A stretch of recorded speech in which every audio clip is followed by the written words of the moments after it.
Chapter 16. Korah, son of Izhar, the son of Kohath, the son of Levi, and certain Reubenites, Dathan and Abiram, sons of Eliab, and On, son of Peleth, became insolent and rose up against Moses. With them were 250 Israelite men, well-known community leaders who had been appointed members of the council. They came as a group to oppose Moses and Aaron, and said to them, "You have gone too far. The whole community is holy, every one of them, and the Lord is with them. Why then do you set yourselves above the Lord's assembly?" When Moses heard this, he fell face down. Then he said to Korah and all his followers, "In the morning, the Lord will show who belongs to him and who is holy, and he will have that person come near him. The man he chooses, he will cause to come near him. You, Korah, and all your followers are to do this. Take censers, and tomorrow put fire and incense in them before the Lord. The man the Lord chooses will be the one who is holy. You Levites have gone too far." Moses also said to Korah, "Now listen, you Levites. Isn't it enough for you that the God of Israel has separated you from the rest of the Israelite community and brought you near himself to do the work at the Lord's tabernacle and to stand before the community and minister to them? He has brought you and all your fellow Levites near himself, but now you are trying to get the priesthood too.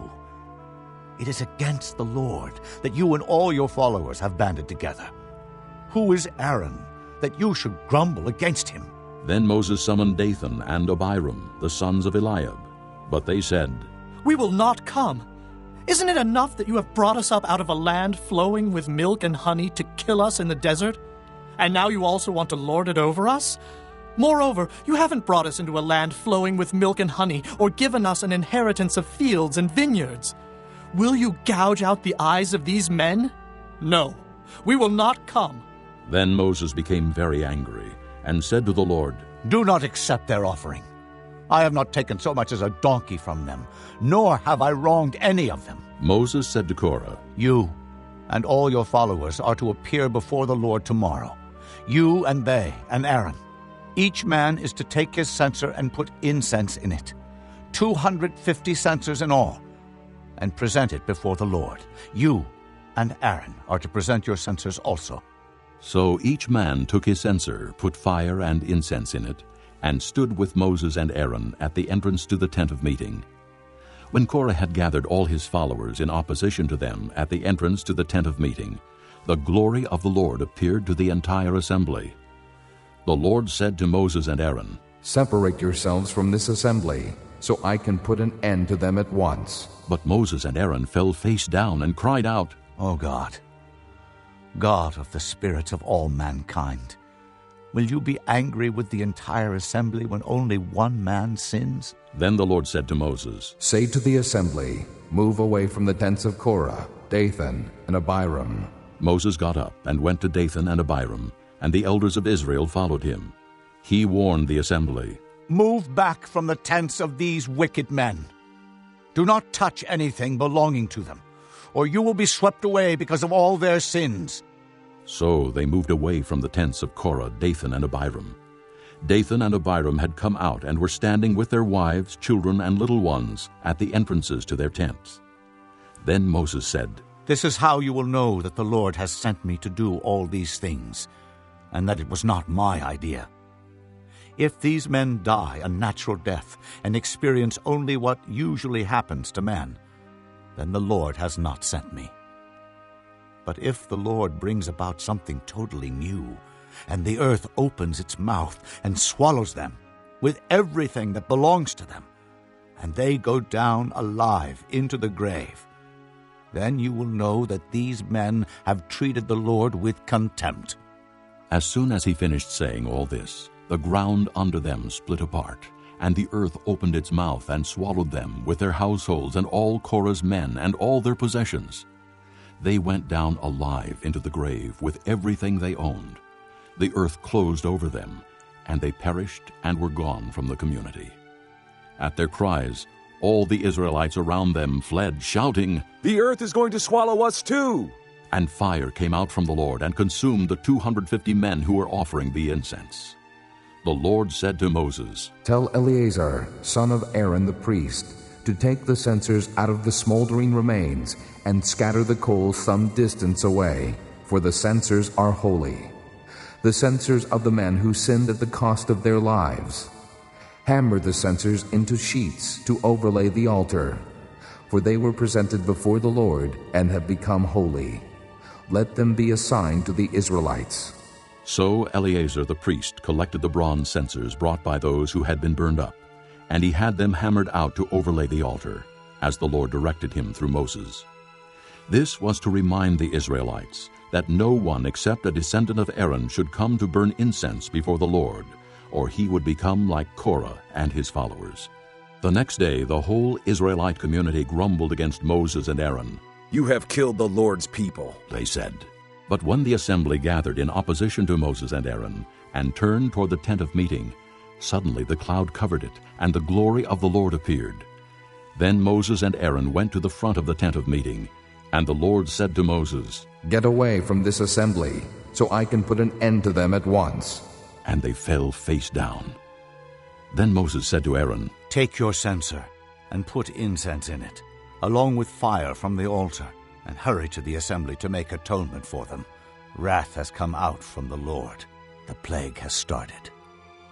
So Aaron did as Moses said, and ran into the midst of the assembly. The plague had already started among the people, but Aaron offered the incense and made atonement for them. He stood between the living and the dead, and the plague stopped. But 14,700 people died from the plague, in addition to those who had died because of Korah. Then Aaron returned to Moses at the entrance to the tent of meeting, for the plague had stopped. Chapter 17. The Lord said to Moses, Speak to the Israelites, and get 12 staffs from them, one from the leader of each of their ancestral tribes. Write the name of each man on his staff. On the staff of Levi, write Aaron's name, for there must be one staff for the head of each ancestral tribe. Place them in the tent of meeting, in front of the testimony, where I meet with you. The staff belonging to the man I choose will sprout, and I will rid myself of this constant grumbling against you by the Israelites. So Moses spoke to the Israelites, and their leaders gave him 12 staffs, one for the leader of each of their ancestral tribes, and Aaron's staff was among them. Moses placed the staffs before the Lord in the tent of the testimony. The next day Moses entered the tent of the testimony and saw that Aaron's staff, which represented the house of Levi, had not only sprouted, but had budded, blossomed, and produced almonds. Then Moses brought out all the staffs from the Lord's presence to all the Israelites. They looked at them, and each man took his own staff. The Lord said to Moses, Put back Aaron's staff in front of the testimony, to be kept as a sign to the rebellious. This will put an end to their grumbling against me, so that they will not die. Moses did just as the Lord commanded him. The Israelites said to Moses, We will die. We are lost. We are all lost. Anyone who even comes near the tabernacle of the Lord will die. Are we all going to die? Chapter 18.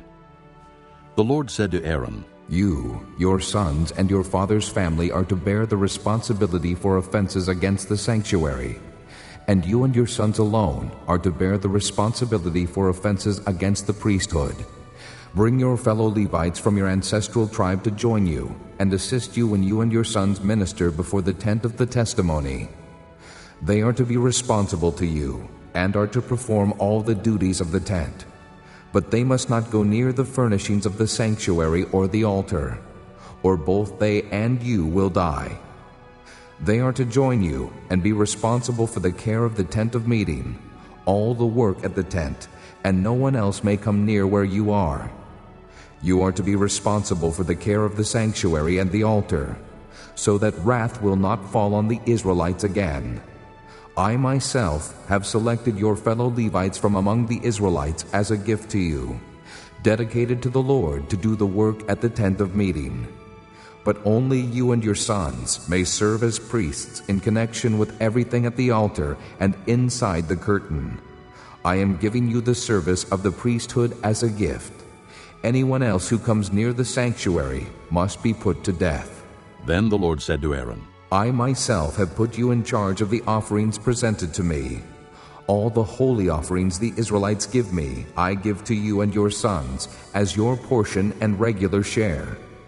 You are to have the part of the most holy offerings that is kept from the fire.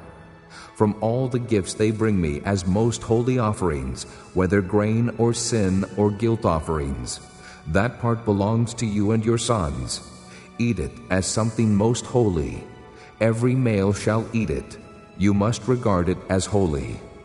This also is yours, whatever is set aside from the gifts of all the wave offerings of the Israelites. I give this to you and your sons and daughters as your regular share. Everyone in your household who is ceremonially clean may eat it. I give you all the finest olive oil, and all the finest new wine and grain they give the Lord as the first fruits of their harvest. All the land's first fruits that they bring to the Lord will be yours. Everyone in your household who is ceremonially clean may eat it. Everything in Israel that is devoted to the Lord is yours. The first offspring of every womb, both man and animal, that is offered to the Lord is yours. But you must redeem every firstborn son and every firstborn male of unclean animals. When they are a month old, you must redeem them at the redemption price set at 5 shekels of silver, according to the sanctuary shekel, which weighs 20 gerahs. But you must not redeem the firstborn of an ox, a sheep, or a goat. They are holy. Sprinkle their blood on the altar, and burn their fat as an offering made by fire, an aroma pleasing to the Lord. Their meat is to be yours, just as the breast of the wave offering and the right thigh are yours. Whatever is set aside from the holy offerings the Israelites present to the Lord, I give to you and your sons and daughters as your regular share. It is an everlasting covenant of salt before the Lord for both you and your offspring. The Lord said to Aaron, You will have no inheritance in their land, nor will you have any share among them. I am your share and your inheritance among the Israelites. I give to the Levites all the tithes in Israel as their inheritance in return for the work they do while serving at the tent of meeting. From now on, the Israelites must not go near the tent of meeting, or they will bear the consequences of their sin and will die. It is the Levites who are to do the work at the tent of meeting and bear the responsibility for offenses against it. This is a lasting ordinance for the generations to come. They will receive no inheritance among the Israelites. Instead, I give to the Levites as their inheritance the tithes that the Israelites present as an offering to the Lord. That is why I said concerning them, they will have no inheritance among the Israelites. The Lord said to Moses, Speak to the Levites and say to them, When you receive from the Israelites the tithe I give you as your inheritance, you must present 1/10 of that tithe as the Lord's offering. Your offering will be reckoned to you as grain from the threshing floor or juice from the winepress. In this way, you also will present an offering to the Lord from all the tithes you receive from the Israelites. From these tithes, you must give the Lord's portion to Aaron the priest. You must present as the Lord's portion the best and holiest part of everything given to you. Say to the Levites, When you present the best part, it will be reckoned to you as the product of the threshing floor or the winepress. You and your households may eat the rest of it anywhere, for it is your wages for your work at the tent of meeting. By presenting the best part of it, you will not be guilty in this matter. Then you will not defile the holy offerings of the Israelites, and you will not die. Chapter 19. The Lord said to Moses and Aaron, This is a requirement of the law that the Lord has commanded. Tell the Israelites to bring you a red heifer, without defect or blemish, and that has never been under a yoke. Give it to Eleazar the priest. It is to be taken outside the camp and slaughtered in his presence. Then Eleazar the priest is to take some of its blood on his finger and sprinkle it 7 times toward the front of the tent of meeting. While he watches, the heifer is to be burned, its hide, flesh, blood, and offal. The priest is to take some cedar wood, hyssop, and scarlet wool and throw them onto the burning heifer. After that, the priest must wash his clothes and bathe himself with water. He may then come into the camp, but he will be ceremonially unclean till evening. The man who burns it must also wash his clothes and bathe with water, and he too will be unclean till evening. A man who is clean shall gather up the ashes of the heifer and put them in a ceremonially clean place outside the camp. They shall be kept by the Israelite community for use in the water of cleansing. It is for purification from sin. The man who gathers up the ashes of the heifer must also wash his clothes, and he too will be unclean till evening. This will be a lasting ordinance, both for the Israelites and for the aliens living among them. Whoever touches the dead body of anyone will be unclean for 7 days. He must purify himself with the water on the 3rd day and on the 7th day. Then he will be clean. But if he does not purify himself on the 3rd and 7th days, he will not be clean. Whoever touches the dead body of anyone and fails to purify himself defiles the Lord's tabernacle. That person must be cut off from Israel. Because the water of cleansing has not been sprinkled on him, he is unclean. His uncleanness remains on him. This is the law that applies when a person dies in a tent. Anyone who enters the tent and anyone who is in it will be unclean for 7 days. And every open container without a lid fastened on it will be unclean. Anyone out in the open who touches someone who has been killed with a sword, or someone who has died a natural death, or anyone who touches a human bone or a grave, will be unclean for 7 days. For the unclean person, put some ashes from the burnt purification offering into a jar, and pour fresh water over them. Then a man who is ceremonially clean is to take some hyssop, dip it in the water, and sprinkle the tent and all the furnishings and the people who were there. He must also sprinkle anyone who has touched a human bone or a grave, or someone who has been killed, or someone who has died a natural death. The man who is clean is to sprinkle the unclean person on the 3rd and 7th days, and on the 7th day he is to purify him. The person being cleansed must wash his clothes and bathe with water, and that evening he will be clean. But if a person who is unclean does not purify himself, he must be cut off from the community, because he has defiled the sanctuary of the Lord. The water of cleansing has not been sprinkled on him, and he is unclean. This is a lasting ordinance for them. The man who sprinkles the water of cleansing must also wash his clothes, and anyone who touches the water of cleansing will be unclean till evening. Anything that an unclean person touches becomes unclean, and anyone who touches it becomes unclean till evening. Chapter 20. In the 1st month, the whole Israelite community arrived at the desert of Zin, and they stayed at Kadesh. There Miriam died and was buried. Now there was no water for the community, and the people gathered in opposition to Moses and Aaron. They quarreled with Moses and said, If only we had died when our brothers fell dead before the Lord. Why did you bring the Lord's community into this desert, that we and our livestock should die here? Why did you bring us up out of Egypt to this terrible place? It has no grain or figs, grapevines or pomegranates, and there is no water to drink. Moses and Aaron went from the assembly to the entrance to the tent of meeting and fell face down, and the glory of the Lord appeared to them. The Lord said to Moses, Take the staff, and you and your brother Aaron gather the assembly together. Speak to that rock before their eyes, and it will pour out its water. You will bring water out of the rock for the community, so they and their livestock can drink. So Moses took the staff from the Lord's presence, just as he commanded him.